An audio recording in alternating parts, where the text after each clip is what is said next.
साथियों नमस्कार। कांग्रेस पार्टी अपना समय खराब कर रही है। कांग्रेस पार्टी का यूथ विंग अपने यूथ को खामखा ही सड़कों पर पिटवा रहा है, खामखा ही प्रोटेस्ट करवा रहा है, क्योंकि जिसके लिए प्रोटेस्ट हो रहा है उसके लिए कोई निष्कर्ष तो निकलने वाला है नहीं। कांग्रेस पार्टी और कांग्रेस का youth wing Indian youth Congress लगातार पूरे देश भर में एसआईआर और चुनाव आयोग के खिलाफ प्रोटेस्ट पे उतरा हुआ है।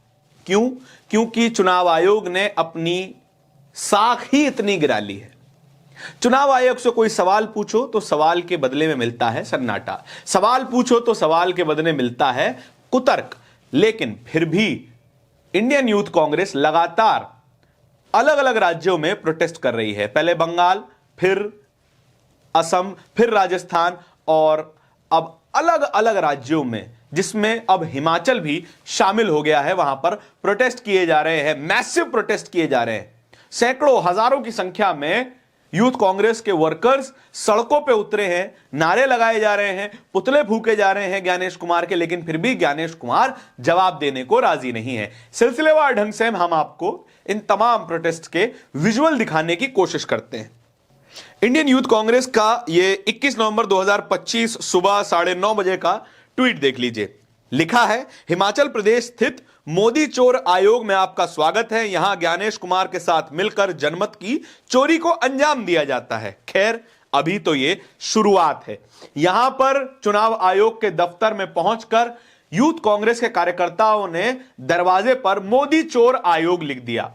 इसी तरीके से चुनाव आयोग की साख पर बट्टा लग रहा है, और लग रहा है चुनाव आयोग के ही कारण, क्योंकि चुनाव आयोग बेशर्म आयोग बन चुका है।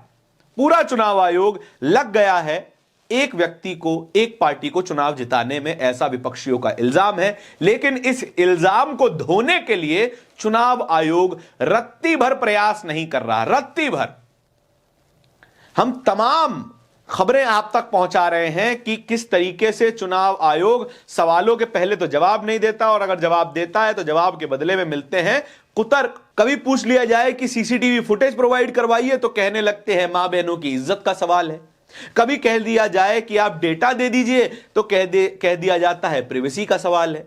भाई साहब, जिस व्यक्ति ने चुनाव आयोग को अपना डाटा दिया है, यह बताया है कि मैं फलानी जगह पर रहता हूं और मैं यहां पर वोट डालता हूं, वोट सभी का बराबर अधिकार है। जितना मजबूत मेरा वोट, उतना ही मजबूत नरेंद्र मोदी का, उतना ही मजबूत गौतम अडानी का, उतना ही मजबूत वोट है मुकेश अंबानी का।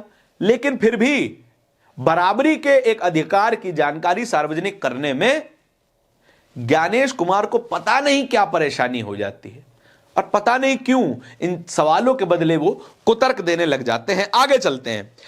ये विजुअल्स आप गुवाहाटी से देख रहे हैं। गुवाहाटी में मैसिव प्रोटेस्ट हुआ है, और गुवाहाटी में कहा जा रहा है कि पहले महाराष्ट्र, फिर हरियाणा, फिर बिहार, और अब चुनाव आयोग और नरेंद्र मोदी की नजर असम पे टिकी हुई है गलत तरीके से चुनाव जीतने के लिए। इसीलिए असम में, गुवाहाटी में बड़े बड़े प्रोटेस्ट सामने आ रहे हैं। यूथ कांग्रेस का ऑफिशियल हैंडल है, उन्होंने कुछ फोटोज शेयर किए और क्या लिखा ये आपको पढ़वा देते हैं।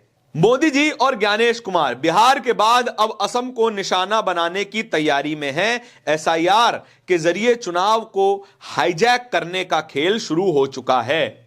असम में भी एसआईआर करवाई जा रही है। कुल 12 राज्यों में एसआईआर करवाई जा रही है।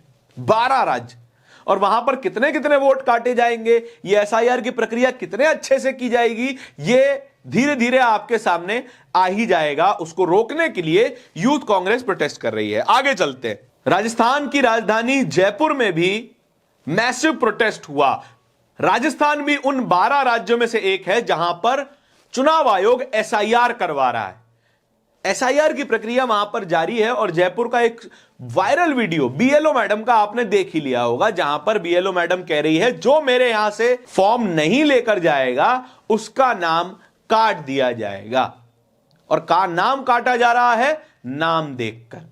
कौन कहां रहता है, उसके परिवार का नाम क्या है, उसके नाम के पीछे क्या सरनेम लगा है, नाम के आगे क्या लिखा है, यह सब देखकर वोट काटे जा रहे हैं, ऐसा इल्जाम लग रहा है। लेकिन फिर भी इन इल्जामों को गलत साबित करने के लिए चुनाव आयोग रत्ती भर कोशिश नहीं कर रहा। यूथ कांग्रेस का एक और ट्वीट आप देखिए। महाराष्ट्र, हरियाणा और बिहार के बाद मोदी सरकार अब चोर आयोग के जरिए असम पर निशाना लगा रहा है और आज इसीलिए असम में मैसिव प्रोटेस्ट हुए हैं। लेकिन फिर भी किसी को कोई फर्क नहीं पड़ता है। तमाम पार्टियां सवाल पूछती रह जाएंगी, तमाम लोग अकाउंटेबिलिटी की मांग करते रह जाएंगे, लेकिन अकाउंटेबिलिटी तो तब स्थापित होगी जब आका साहब कहेंगे। चुनाव आयुक्त की नियुक्ति होती है चुनाव सही ढंग से करवाने के लिए। सुप्रीम कोर्ट ने यह आदेश दिया था कि चुनाव आयुक्त की नियुक्ति निष्पक्षता से होनी चाहिए। उसके लिए 3 मेंबरों की कमेटी बनेगी। उस कमेटी में एक प्रधानमंत्री होंगे, दूसरे विपक्ष के नेता होंगे और तीसरे होंगे चीफ जस्टिस ऑफ इंडिया। लेकिन इस चीफ जस्टिस ऑफ इंडिया को इस कमेटी से बाहर कर दिया गया और यहां पर बिठा दिए गए अमित शाह या फिर कैबिनेट के कोई भी मंत्री। और चुनाव आयुक्त का फैसला यह कमेटी लेगी और कमेटी का फैसला होना चाहिए बहुमत से। 3 मेंबरों में 2 तो सत्ता पक्ष के ही हैं, तो फिर तीसरे वोट का मतलब क्या हुआ? जो नरेंद्र मोदी कह देंगे उस व्यक्ति को उठाकर चुनाव आयुक्त बना दिया जाएगा। लेकिन अब भी कहा जा रहा है कि चुनाव निष्पक्षता से होते हैं। अब भी कहा जा रहा है कि ये जो चुनाव आयुक्त हैं, मुख्य चुनाव आयुक्त हैं, ये निष्पक्ष लोग हैं। जिसकी नियुक्ति सत्ता पक्ष के रहमो करम पे हो, वो व्यक्ति निष्पक्ष कैसे हो सकता है? इस सवाल का जवाब आप दे दीजिए। इतने समझदार तो हम हैं नहीं। इस खबर के बारे में आपके क्या विचार हैं? कमेंट सेक्शन में जरूर बताइएगा। इस तरह की खबरें और भी देखते रहने के लिए बोलता हिंदुस्तान को सब्सक्राइब जरूर कीजिएगा। बहुत बहुत शुक्रिया।